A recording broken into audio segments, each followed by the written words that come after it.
everyone. I am Michel Veilleux, and welcome again to a great session of Unveiling Eschatology. In this session, we are going to do the chronology of the six seal events on the day of the Lord. Before we get into our lesson, I invite you to like, share, leave a comment, or ask questions. Please subscribe to our YouTube channel, Apocalypse of Jesus Christ, and click on the notification bell if you don't want to miss any post. I also encourage you to visit our Facebook group with the same name.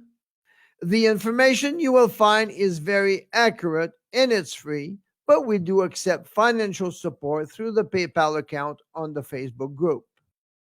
We are now ready to begin our lesson concerning events that will occur on the last day, and I will begin by saying that the day of the Lord is divided into two parts. The first part consists of the last events of the sixth seal while the church is still on the earth. The second part consists of all the seventh seal events beginning with the coming of the Lord and are gathering together unto him mentioned in 2 Thessalonians chapter 2, which will happen at the last trump according to 1 Corinthians 15 and verse 52. But today's lesson will stop at the end of the sixth seal events. The sixth seal begins at the seventh trumpet and spreads over a period of 30 days, with the day of the Lord being the last of those 30 days, and the duration of that day will be equal to or less than 24 hours. From the moment the seventh angel trumpet sounds, in religious and spiritual activities, the mystery of God is finished, according to Revelation 10 and verse 7, and that means that salvation is no longer available, but the church is still on the earth. And in divine judgments, the vials of wrath begin. The last vial of wrath before the day of the Lord is the sixth vial in Revelation 16, verses 12 to 16. And from this vial, spirits of devils will go forth unto the kings of the earth in government and military activities. While those spirits are going on their mission, a warning is given by the Lord to a specific church, and that's in Revelation 16 and verse 15. Behold, I come as a thief. Blessed is he that watcheth and keepeth his garments, lest he walk naked and they see his shame. This verse does not apply to the church worldwide, but only to the Acts 2:38 church of the 144,000 Jews of the 12 tribes of Israel who will be in the land of Judea, because the need to flee from Jerusalem on the day of the Lord will be urgent. Therefore, they are commanded in advance to keep their garments and stay on the watch 24 hours a day, so they can instantly flee when the command is given to them. Back to the mission of the spirits of devils, they will cause the kings of the earth to mobilize military corps as allies, and in Revelation 16, verse 16, they will gather them in a place called Armageddon, which is Megiddo. In modern days, Megiddo is an archaeological site within a very large plain of 96.5 square miles, or 248.6 square kilometers. That plain is known today as the Jezreel Valley in the northern part of Israel. In the past, Armageddon has been used as a battlefield where many wars have been fought, but at the end of the age, scriptures reveal that it will only serve as the staging ground where the armies of all nations will prepare for the battle of that great day of God Almighty, as mentioned in Revelation 16 and verse 14. That battle will not take place in Armageddon, but in Jerusalem on the day of the Lord, as was prophesied in Zechariah 14, verses 1 and 2. Behold, the day of the Lord cometh, and thy spoil shall be divided in the midst of thee. For I will gather all nations against Jerusalem to battle. With that information, we are ready to begin the chronology of events on the day of the Lord, which is the last day. For the first event, the abomination of desolation shall be placed in the sanctuary of strength, according to Daniel 11 and verse 31. And that's just a name used exclusively for the third temple. And immediately after the abomination of desolation stands in the holy place of the third temple, the Acts 2:38 church of the 144,000 Israelites of the 12 tribes of Israel, who were sealed in Revelation 7, will be given the command to flee to the mountains, and that's in Matthew chapter 24, verses 15 and 16. When ye therefore shall see the abomination of desolation, spoken of by Daniel the prophet, stand in the holy place, whoso readeth, let him understand. Then let them which be in Judea flee into the mountains. The urgency of the command is expressed in verses 17 and 18. Let him which is on the housetop not come down to take anything out of his house, neither let him who is in the field return back to take his clothes. This passage is the reason for the warning in Revelation 16 and verse 15. Now, Revelation 18 gives an account of events that will happen after the abomination of desolation on the day of the Lord. In verse 2, an angel declares with a strong voice, saying, Babylon the Great is fallen, and is become the habitation of devils. Then another voice is heard from heaven in verse 4, which can only be the voice of God, saying, Come out of her, my people, that ye be not partakers of her sins, and that ye receive not of her plagues. Since Martin Luther's Protestant Reformation, many have used this passage to tell members of the Catholic Church to come out of their religion. But the context has nothing to do with the Catholic Church, and it is not a general command given worldwide. The command is given on the day of the Lord, which is the last day. The voice is heard in Babylon the Great, which is clearly identified in scriptures as Jerusalem. The event takes place after the abomination of desolation is set up in the temple, and the voice is addressing the 144,000 Jewish saints that will be in Jerusalem and in Judea on that day, because at that moment, God will stir up the armies of all nations to depart from Armageddon. And over the next few hours, as the 144,000 flee to the mountains, the armies will depart from Megiddo in the valley of Jezreel, which is Armageddon.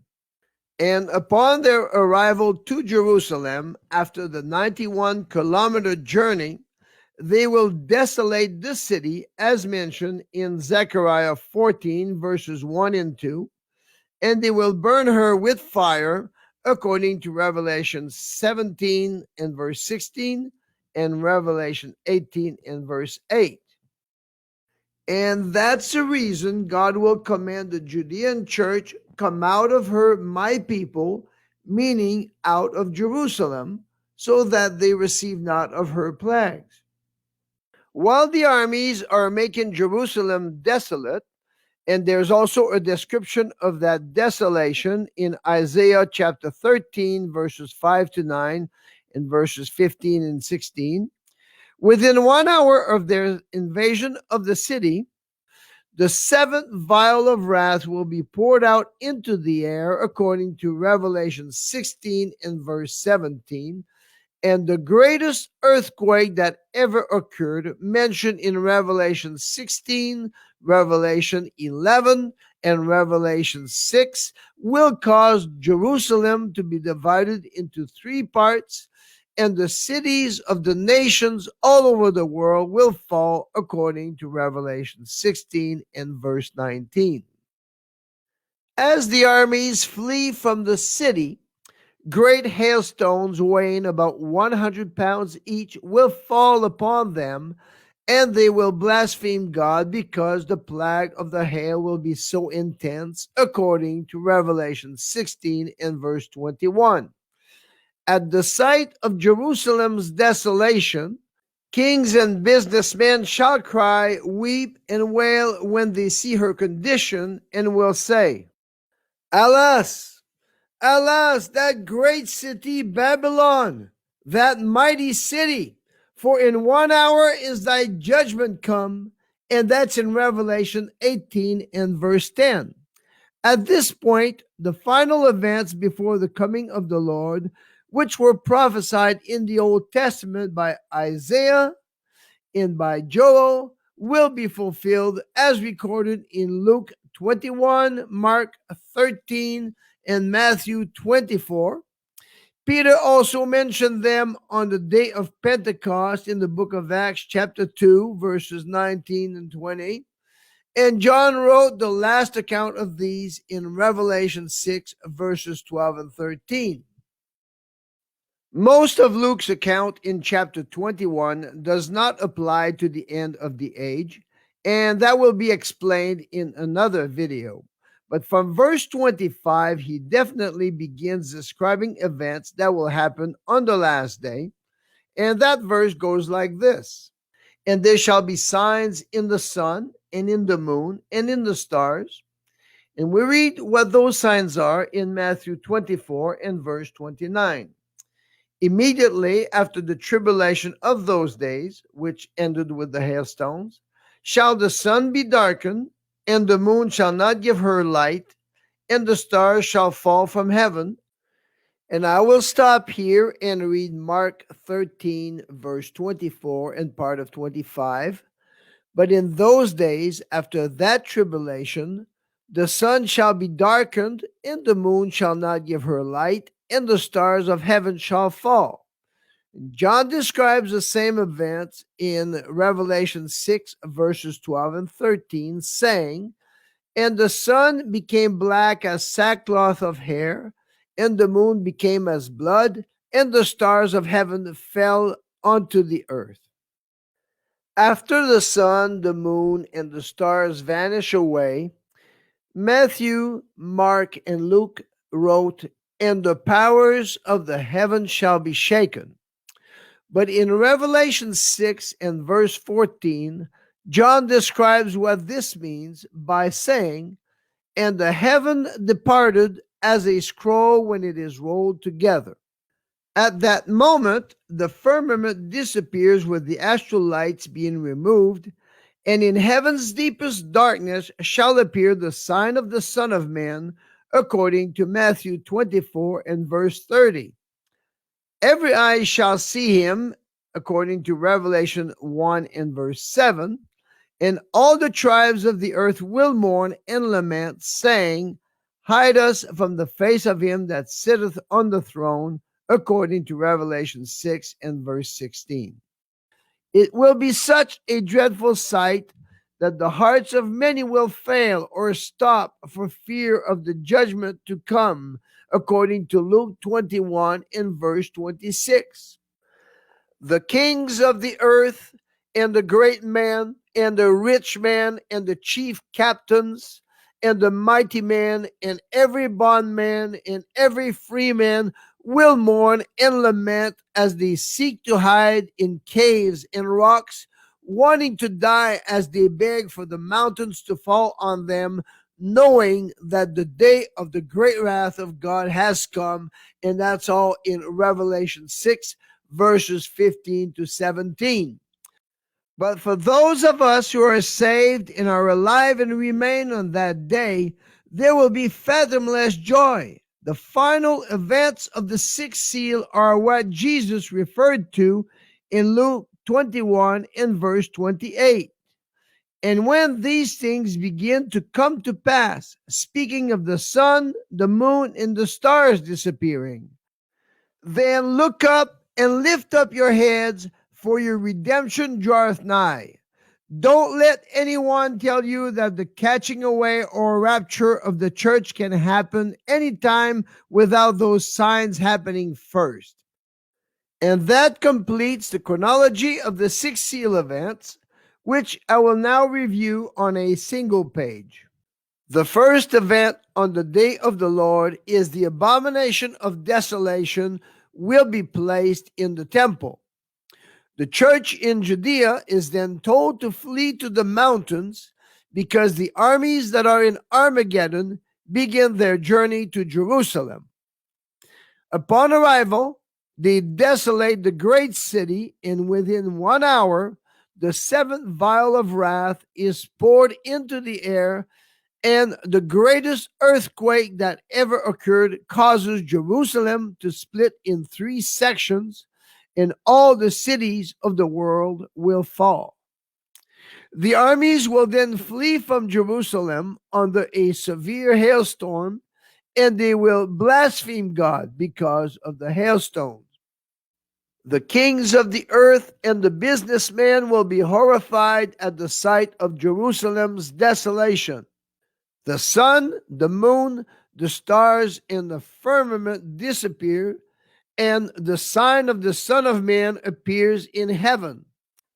Every eye shall see him, and all the tribes of the earth will seek to hide and die, knowing that the day of the great wrath of the Lamb has come.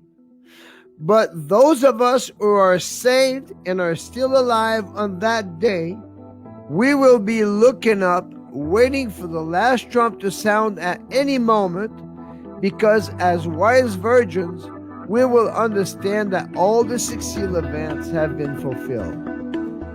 The next video will cover all the 7th seal events.